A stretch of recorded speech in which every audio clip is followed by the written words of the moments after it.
Conjugare, Centro Português de Apoio à Pesquisa Científica e à Cultura. Acreditamos que as ciências e as artes mudam o mundo. O conhecimento transforma, e isso nos motiva. Sexto ciclo ibero-americano de diálogos contemporâneos com o tema História, Poder e Sociedade. Essa pesquisa ela traz um dos vários pontos que envolvem a formação do campo cinematográfico brasileiro na cidade de São Paulo, né? Esse, assim, bem como o estabelecimento do cinema moderno no Brasil. Então, o recorte histórico ao qual eu trabalho é majoritariamente a década de 1950. Né?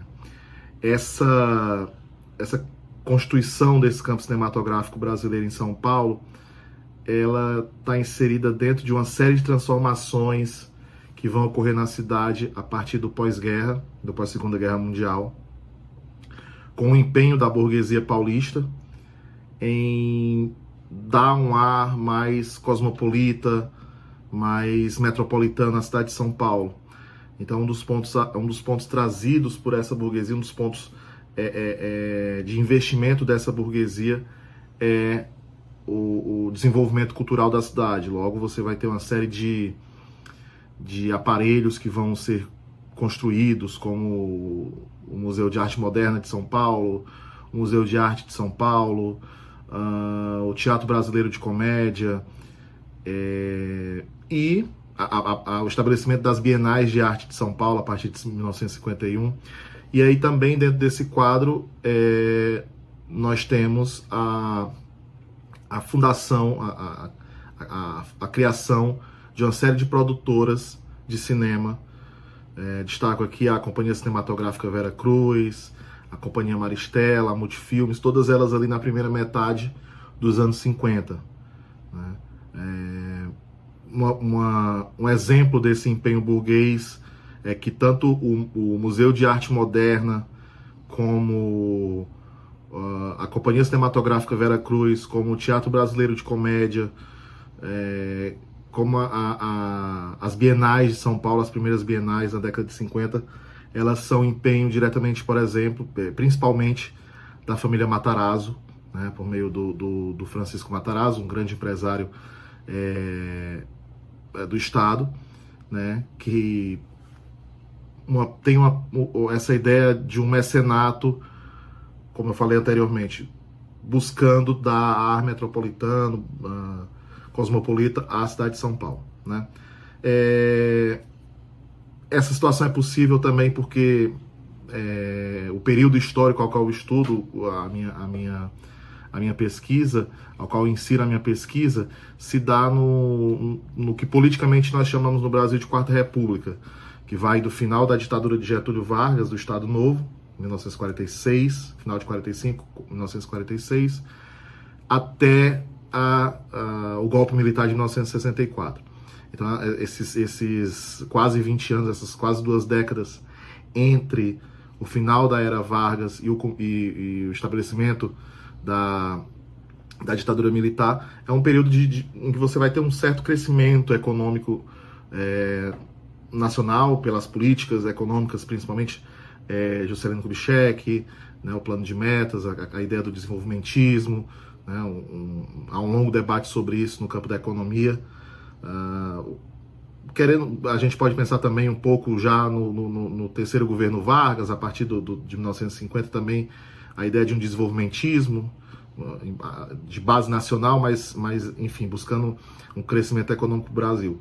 E o que nos interessa mais aqui é que esse período ele é marcado por uma liberdade de expressão até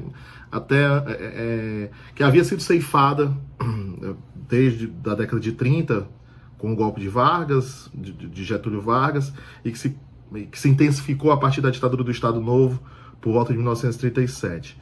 Então você vai ter um período em que há essa liberdade de expressão, há essa possibilidade de uma liberdade de expressão e de uma liberdade política. E aí são esses 2 pontos que o meu trabalho aborda. Uma liberdade política, no caso,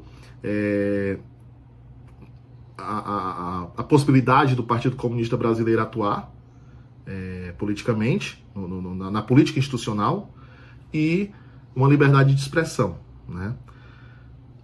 Dentro desse quadro todo, eu estudo nessa pesquisa um grupo de cineastas que vão surgir nesse caldo, nessa constituição da indústria cinematográfica paulista, né? E aí entram esses dois pontos, a indústria cinematográfica paulista e o Partido Comunista Brasileiro. Então eu estudo um cinema de esquerda que, na verdade, ele está inserido num quadro maior, que é a questão de uma arte influenciada pelo Partido Comunista, né? Pelos ditames do Partido Comunista Brasileiro. E aí isso abrange desde figuras como Cândido Portinari, de Cavalcanti na pintura, a literatura de Jorge Amado, e também esse grupo de cineastas, né? A ideia de uma cultura de esquerda, né? de uma cultura orientada pelo PCB, pelo Partido Comunista Brasileiro, mas acima de tudo uma cultura de esquerda e os seus pormenores aí. Essa pesquisa, ela visa então entender como essa criação artística, como a criação artística desses cineastas, desse grupo que eu nomeio Independente Paulista, daqui a pouco eu adentro nisso, da origem desse termo, como esse grupo de cineastas, como a produção artística deles, ela acaba fomentando, ela acaba contribuindo para a formação de um certo pensamento brasileiro, ou como ela dialoga com esse certo pensamento brasileiro, né? Esse pensamento social brasileiro. Como é que há um diálogo da obra desses autores com esse pensamento social brasileiro, tendo por caminho aí a discussão sobre o que é o nacional popular, né? Sobre como esse nacional popular se forma na obra desses cineastas. Cineastas esses, como eu falei agora há pouco, que eu nomeei como independentes paulistas, né? Independentes porque eles, embora estivessem de alguma forma ligados a essa indústria, essa indústria que estava surgindo em São Paulo, eles não eram atores principais, eles eram pessoas que estavam ali à margem dessa indústria, né? Tinham um certo capital cultural, porque eram críticos cinematográficos, eram pessoas que haviam estudado cinema fora do Brasil, ou então nas escolas que surgem no Brasil, dentro dessa movimentação cultural, dessa modificação cultural que vai haver no final dos anos 40, começo dos anos 50, um dos aparelhos que vai ser criado em São Paulo vai ser o Seminário de Cinema, no Museu de Arte de São Paulo, que foi o primeiro curso de cinema do Brasil, né? Então esses cineastas também estão ligados a esse curso, seja como docentes ou seja como discentes, né? Então os nomeio assim por serem independentes dessa indústria, né? E eu coloco entre aspas porque há essa relação de um distanciamento, de uma não participação, mas ao mesmo tempo de uma não participação direta nessa indústria, mas ao mesmo tempo eles têm aí um diálogo, sim, eles têm uma formação prática nessa indústria, todos eles em algum momento trabalharam nessa indústria, né? E paulistas porque, excetuando um deles, o Alex Vianney, né? Todos eles nasceram no estado de São Paulo, né? Esses cineastas são Carlos Ortiz, o Alex Vianney, o Rodolfo Nani, o Roberto Santos, o Nelson Pereira dos Santos e o Galileu Garcia, né? Eu escolhi esses cineastas observando alguns pontos para eu chegar nesse conjunto, né? E eu nomeio aqui conjunto porque eles não existe entre eles essa ideia de um grupo organizado, né? Mas o que existe, e aí eu trabalho com a ideia do Raymond Williams de estrutura de sentimento. O que existe, o que é observável entre esses cineastas é que eles têm essa estrutura de sentimento semelhante entre si, né? E a base disso é a participação de forma direta, como no caso do Carlos Ortiz, ou de forma indireta, como uma grande parte desses cineastas, com o Partido Comunista Brasileiro, né? Então, o que me fez formar esse conjunto foi a questão de estarem ligados ao jornalismo, a questão de estarem ligados à Associação Paulista de Cinema, que foi o primeiro órgão de classe criado no Estado, dedicado às pessoas que trabalhavam com cinema, a participação dos congressos de cinema que vão haver em São Paulo e no Rio de Janeiro nos anos 50, certo? Há uma relação de produção entre esses cineastas, né? Uma interdependência, uma rede de interdependência ali na produção, né? Para usar um termo eliasiano, a sua orientação ideológica, que esse é o principal ponto, né? Como eu falei, ele é basilar, que é a ligação com o Partido Comunista Brasileiro. O PCB, voltando à questão cultural no partido, ele desde a sua fundação ele está ligado a essa produção cultural, né? O PCB ele tinha aparelhos dentro da sua estrutura que fomentavam isso. Então o PCB ele já tinha essa participação essa participação na cultura brasileira desde a sua formação, né? Essa interseção ao qual eu estudo entre PCB e cultura, ela acaba sendo a gênese do que o professor Marcos Napolitano vai chamar de arte engajada, que vai ser mais visível na década de 60, pós-golpe militar, né? Esses cineastas, e aí já me encaminhando para o fim, esses cineastas, a relação deles com o PCB, ela se pauta em duas críticas. Uma crítica externa, né, que é essa ideia de ser contrário ao monopólio do cinema estadunidense, né, o boicote que havia ao cinema nacional. Então essas são as bandeiras que vão ser levantadas principalmente nos congressos de cinema que vão acontecer no Rio de Janeiro e em São Paulo. E principalmente, aí vem essa questão com o Nacional Popular, da própria representação do Brasil nos filmes brasileiros, né?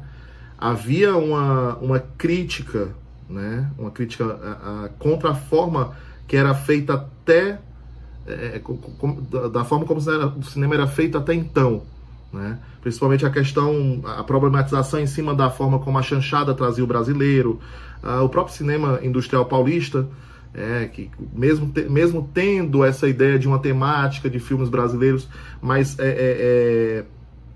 o resultado não traz essa forma como os comunistas queriam, esses cineastas comunistas queriam que fosse, né? Que era a ideia de uma realidade, né? de um povo brasileiro que fosse retratado, uma reprodução legítima, de que o povo brasileiro fosse retratado na sua realidade, e que esse cinema, para além do entretenimento, ele fosse um mecanismo que levasse à emancipação popular, né?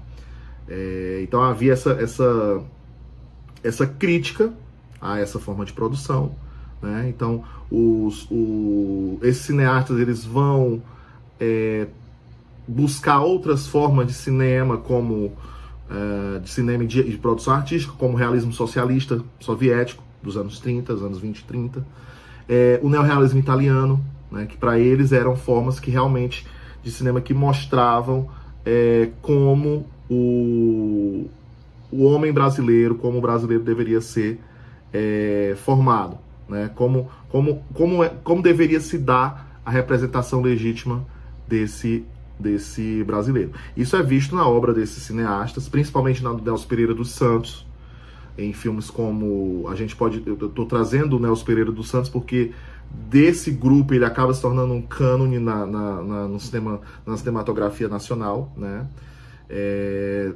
O que há uma discussão, mas é quase um consenso de que o Nelson a obra do Nelson nos anos 50 é o preâmbulo para o cinema novo nos anos 60 brasileiro, né? Então vai ser bem visível em obras como Rio 40 Graus, do Nelson Pereira dos Santos, de 55, Rio Zona Norte, de 1957, né? Então essa é a mensagem que o cineasta quer passar daquele homem brasileiro, né? De que ele deveria ser formado, de que ele deveria ser mostrado na sua forma mais pura, e como eu falei, em um cinema que fosse para além dessa ideia de uma terminologia bastante usada por esses cineastas e outros críticos também à esquerda, de que o cinema não fosse apenas uma arte degenerada burguesa, como era o cinema o cinema estadunidense, mas que fosse para além disso, que fosse um cinema, que fosse uma arte emancipatória, né? E esse é o apelo, esse é o que é usado por esses artistas, não só no campo do cinema, mas das outras artes, em que o PCB vai ter uma influência aí nos anos, na década de 1900. Realização, Conjugare, Centro Português de Apoio à Pesquisa Científica e à Cultura. Inscreva-se no canal, comente, curta e compartilhe. Obrigado por assistir.